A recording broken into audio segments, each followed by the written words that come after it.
Welcome to this episode of What's Crap on WhatsApp, the voice note show that investigates the crap shared in your WhatsApp groups. I'm Andisua May from podcasting company Volume. And I'm Taryn Corey from Africa Check, the continent's leading fact-checking organization. This week, we're taking a close look at 3 viral claims that many of you have asked us about. Is WhatsApp's new advanced chat privacy feature being misrepresented online? Did Namibia's president really reject a contraceptive trial backed by the Gates Foundation? Can scammers unlock your Face ID with just a photo? Let's get to it. So I see we have 3 claims today instead of the usual 4. That's right. We've received a claim about WhatsApp advanced privacy so many times that we wanted to take a deep dive into the claim and let our subscribers know about their privacy options on the platform. Then debunk 2 more widely shared claims on WhatsApp. So the advanced privacy feature launched in April 2025, and WhatsApp said it was to give users more control when they wanted extra privacy.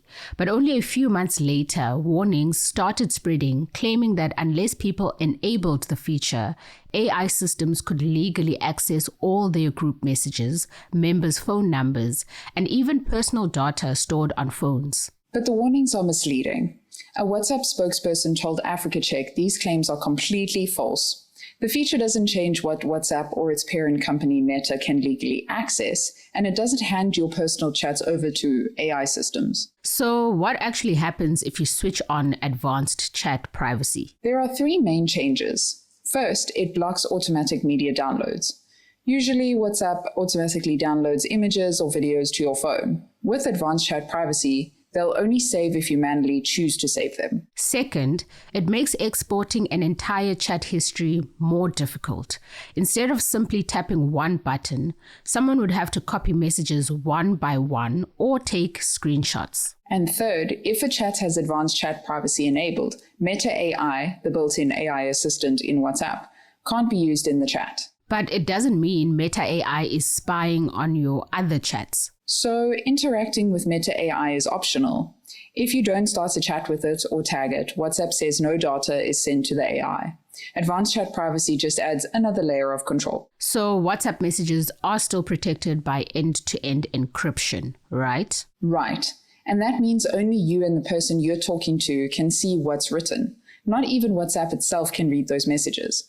But something WhatsApp does see and collect is metadata, which is information about your messages, like when you sent a message and to whom, from what device, and more. That can all still be very revealing. So then, if nothing has changed legally, do WhatsApp's privacy policies need to comply with South African laws? Absolutely. In South Africa, the Protection of Personal Information Act, or POPI Act, regulates how personal data is used. WhatsApp has already been issued a notice by regulators basically saying that it needs to make sure it complies with the POPI Act. This advanced chat privacy feature doesn't change anything about that, but it also doesn't stop WhatsApp from collecting some kinds of data. The viral claim that AI systems can legally access all your chats unless you enable this feature is completely crap.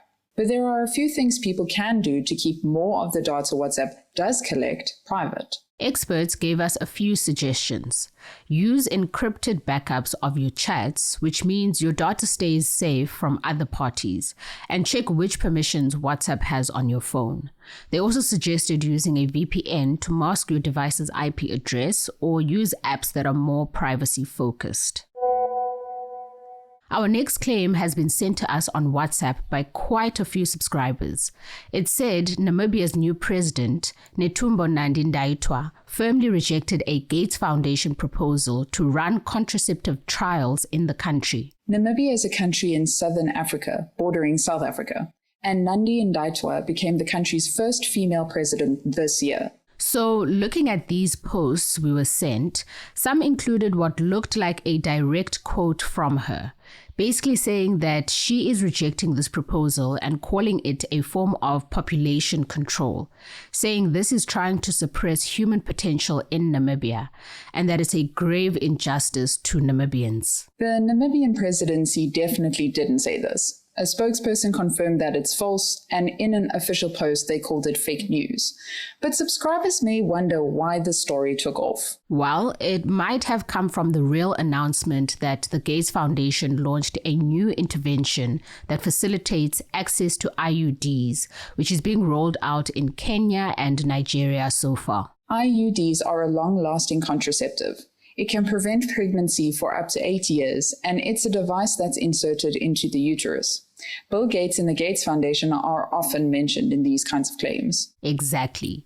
But these claims also play on some very real experiences in Africa and other parts of the world where reproductive control has been used as a form of population control. For example, forced or coerced sterilization of women, where there isn't full consent given.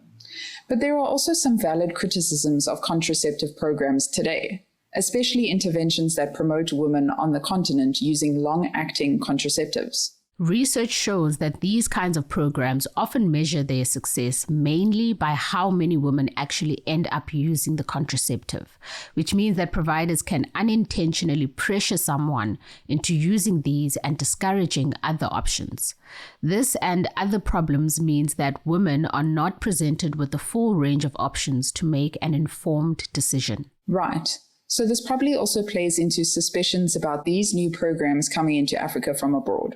But this can also be harmful. It might discourage people from accessing contraceptives even when they are provided in a safe and ethical way. Which is a problem, because we know there are many benefits of contraceptives, like being able to choose whether to have children, which can also help lower maternal deaths, reducing unsafe abortions.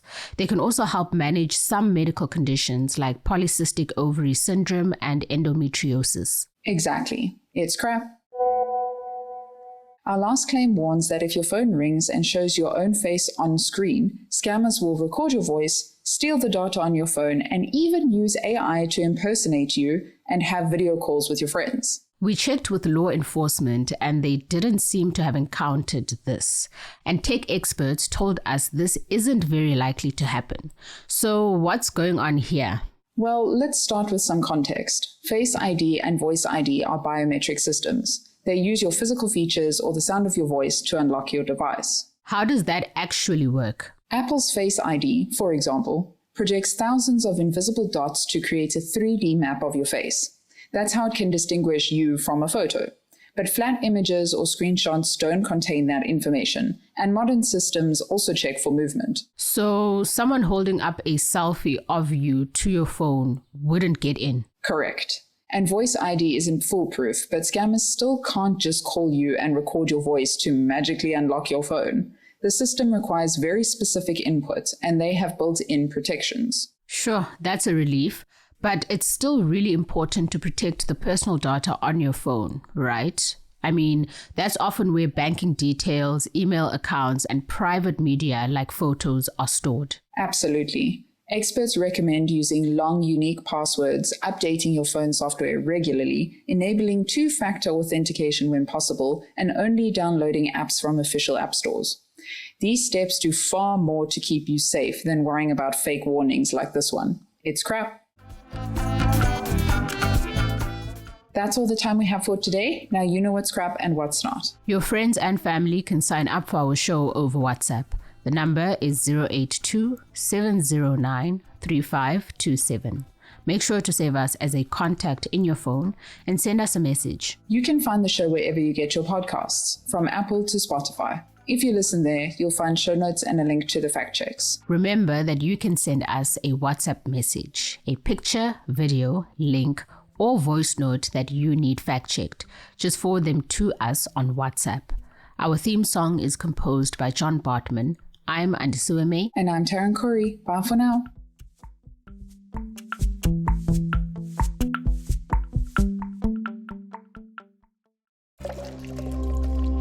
Volume.